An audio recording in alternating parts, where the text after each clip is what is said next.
Breaking news mga kabayan, muling tumaas ang tensyon sa pagdinig matapos gisahin ni Erwin Tulfo si Orly Gutesa sa kontrobersyal na pagdawit kay Congressman Eric Yap ng ACT-CIS party list kaugnay sa umano'y flood control scandal.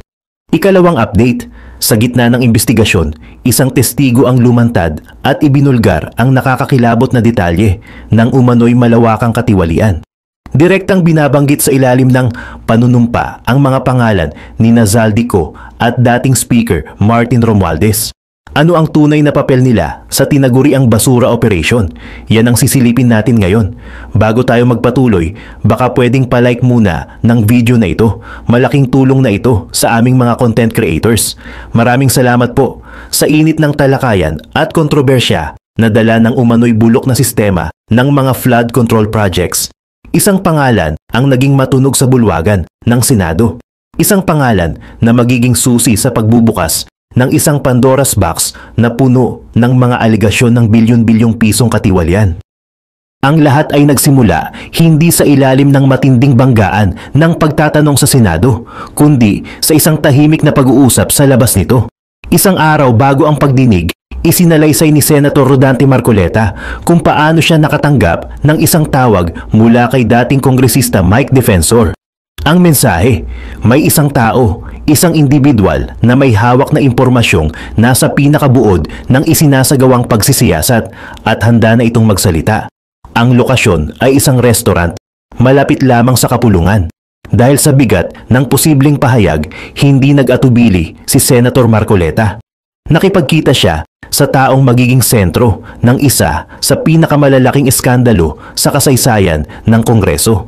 Dito na pumasok sa eksena si Orly Regala Gutesa, isang dating sundalo, isang marine at ayon sa kanya mismo, isang security consultant na naglingkod sa ilalim ni Congressman Zaldico. Ngunit hindi lang ang kanyang background ang kanyang dala. Hawak niya ang isang sinumpaang salaysay, isang dokumento na puno ng mga nakakagulat na mga detalye. Habang pinapakinggan ni Senator Marcoleta ang salaysay, ramdam daw niya ang bigat ng loob ng testigo. Ayon kay Gutesa, matagal na siyang binabagabag ng kanyang konsensya. Alam niya, ayon mismo sa kanya, na ang perang kanyang paulit-ulit na inihahatid ay galing sa mga proyektong dapat sanay para sa bayan, ngunit nauuwi lamang sa bulsa ng iilang makapangyarihan. Nang sumahlang na siya sa Senado, malinaw at direkta niyang inilahad ang kanyang layunin. Hindi na raw niya kayang makita ang kanyang mga anak na lumaki sa isang bansang balot ng katiwalian, kung saan ang buwis na pinaghihirapan ng taong bayan ay tila napupunta lamang sa mga pribadong bulsa ng mga politiko. Ang pinakamasakit sa lahat, inamin niya na siya mismo ay naging bahagi ng operasyon. Dito na niya isiniwalat ang isang salita na magiging simbolo ng buong kontrobersya, basura. Ito ang kanilang codename para sa kargamentong kanilang dinadala. Ngunit hindi ito ordinaryong bagahe. Ang basura na tinutukoy ay mga mga maletang siksik at umaapaw sa pera. At ayon sa kanyang testimonya, ang bawat isang maleta ay naglalaman ng humigit kumulang 48 milyong piso. Isipin ninyo na lang, gaano kalaking halaga iyon? 48 milyon sa isang maleta. Ang kanyang pagkakatalaga bilang security consultant para kay Congressman Zaldico sa ilalim ng Ako Bicol Party List ay nagsimula umano noong December 5, 2024. Doon na umikot ang kanyang mundo.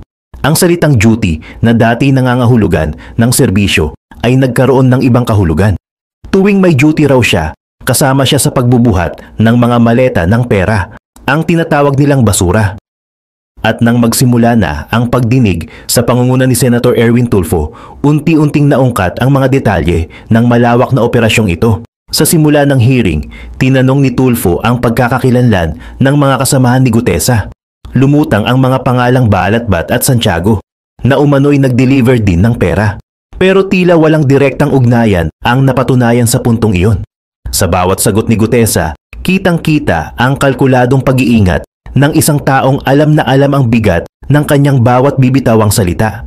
Inilahad niya ang kanyang background, isang dating intelligence officer ng Marine Corps, nagtrabaho bilang consultant sa isang dambuhalang kumpanya bago tuluyang pumasok sa serbisyo ni Zaldico.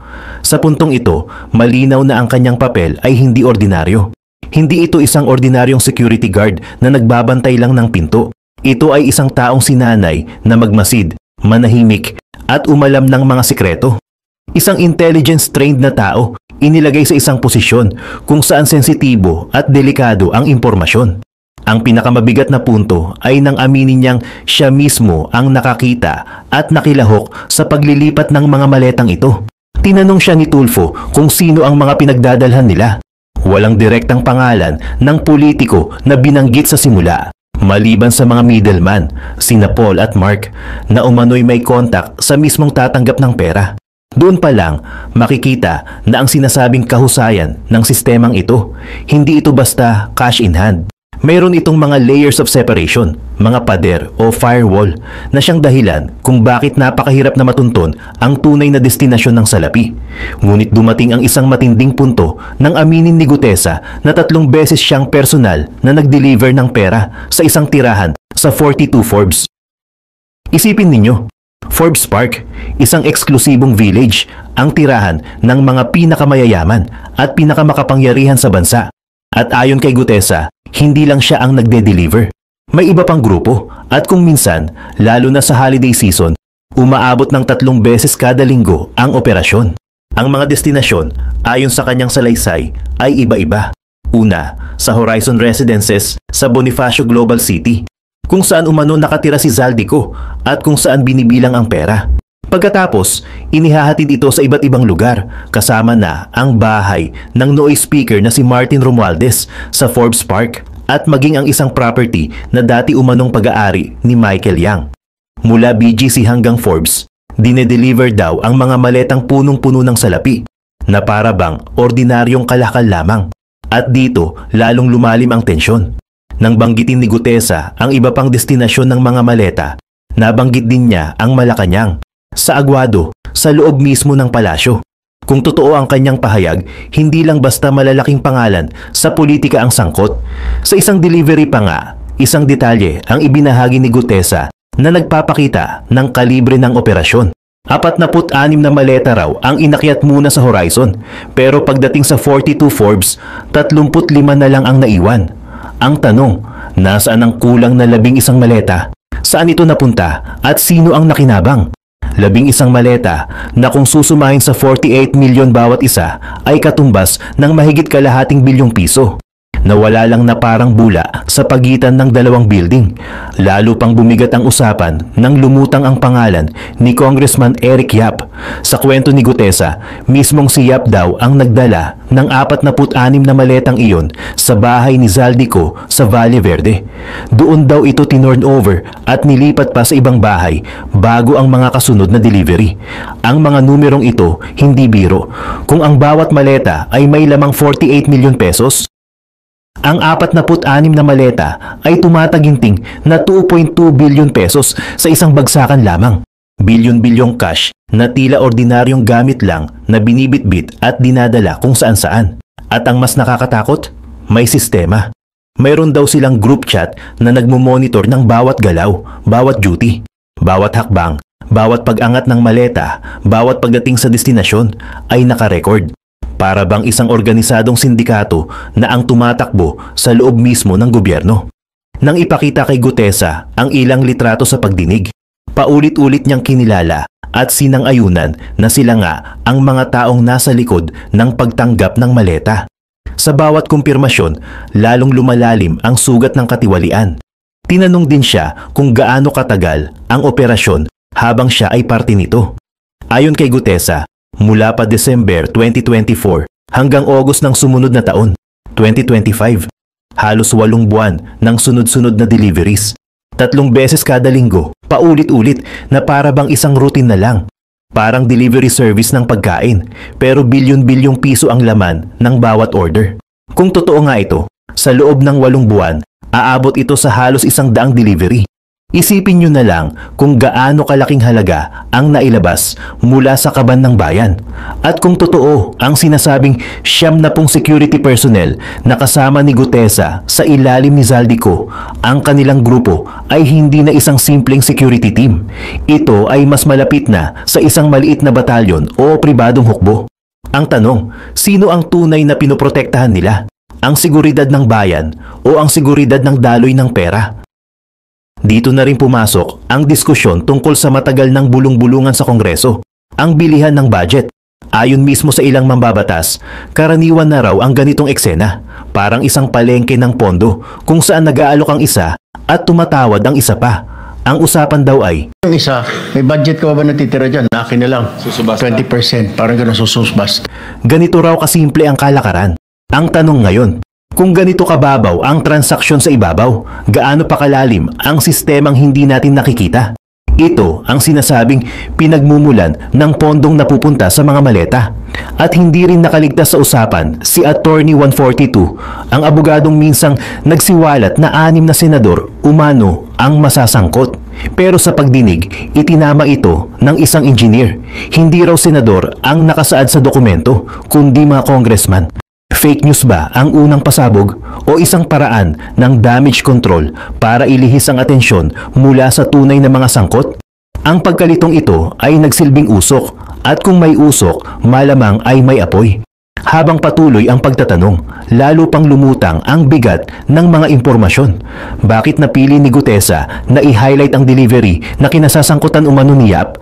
Ayon sa kanya, ito raw ang pinakaunang delivery na kanyang naaktuhan. Ang unang araw ng kanyang duty sa basura. Isang alaala na sariwang-sariwa at tumatak sa kanyang isipan. Pero kung iyon ang una, ilan pa kaya ang sumunod na hindi na niya nakita o hindi na niya natandaan? Tinanong pa siya kung kaya ba niyang harapin ang kanyang mga kasamahan kung sakaling magsalita ang mga ito laban sa kanya. Ang sagot niya ay isang matatag na oo sir, isang kumpiyansang nagpapahiwatig na hindi basta guni-guni ang kanyang mga pahayag. Nagbanggit pa siya ng mga pangalan mula sa Marines at sa PSPG na kasama niya umano sa operasyon. Kung sila man ay magsasalita, posibleng mas lalong lumakas ang bigat ng ebidensya. At higit sa lahat, lumutang ang isang kritikal na katotohanan. Si Eric Yap, isang dating chairman ng House Committee on Appropriations. Ang komiteng iyon ang may kontrol sa buong pambansang budget at ang sumunod na chairman, si Zaldico. Kung totoo ang mga aligasyon, ang dalawang naging pinuno ng pinakamakapangyarihang komite sa Kamara na siyang may hawak sa kaban ng bayan ay direktang iniuugnay sa delivery ng mga maleta. Paano pa nating masasabi na malinis at transparent ang proseso ng pag-aproba ng pondo? Paano na ang mga flood control project na dapat sanay para sa bayan kung ang mismong budget nito ay nagiging cash cow ng iilan? Ang mismong background ni Gutesa bilang intelligence unit sa Marines ay nagbibigay ng kakaibang bigat sa kanyang testimonya. Hindi ba't isang malaking palaisipan na ang isang taong sanay sa lihim at disiplina ang siya mismong naglalabas ngayon ng mga detalye laban sa sistemang posibleng dati niyang pinagsilbihan? Kung totoo ang lahat ng kanyang pahayag, malinaw na hindi ito basta chismis. Ito ay isang insider's account mula sa isang taong nasa loob mismo ng operasyon. Habang nagaganap ang lahat ng ito sa loob ng Senado, ramdam na ramdam ang kaba, hindi lang ng testigo, kundi ng buong sambayan ng Pilipino. Kasi kung totoo ang mga pahayag na ito, hindi lang bilyon ang nawawala. Posibleng trilyon na ang nawaldas. Pera na sana'y nakapagpatayo ng libu-libong silid-aralan, nakapagpagaling ng milyon-milyong may sakit, at nakapagbigay ng trabaho. Pero napunta lang sa iilang tao na ginawang negosyo ang serbisyo publiko. Sa gitna ng lahat, humiling si Gutesa na maisailalim siya sa Witness Protection Program sapagkat batid niyang ang kapalit ng kanyang pagsasalita ay ang kanyang buhay at kaligtasan. Ito na ba ang simula ng pagbagsak ng isang napakalaking sindikato sa loob ng gobyerno? O isa na namang palabas na mauuwi lang sa wala? Ang kaibahan ngayon, mismong isang Marine, isang taong sanay sa disiplina, ang humarap at nagbunyag. At heto ang masakit na katotohanan. Habang may mga Pilipinong lumulubog sa baha, nagtitiis sa sirang ospital, at nag-aaral sa mga butas na paaralan, may iilang nagpapasasa sa kayamanang galing mismo sa pawis at buwis ng taumbayan. Ang nasaksihan sa Senado ay isang maliit na piraso lamang ng isang malawak na sistema. Mga maleta ng pera, mga pangalan ng makapangyarihan, at ang ordinaryong Pilipino na nananatiling tagapanood, umaasa sa hustisya. Ang laban na ito ay hindi lang laban ng mga senador. Ito ay laban ng bawat isa sa atin. Hanggang kailan natin hahayaan na ang kaban ng bayan ay gawing personal na ATM ng iilan? At mayroon bang tunay na mananagot sa huli? Hindi na ito simpleng usapin ng politika. Usapin na ito ng kinabukasan ng ating bayan. Ang kasaysayan ang huhusga, ngunit ang mas malaking tanong ngayon ay kung ang lahat ng ito ay magkakaroon ng katapusan o kung ang issue na ito ay muli na namang matatabunan ng ingay ng politika.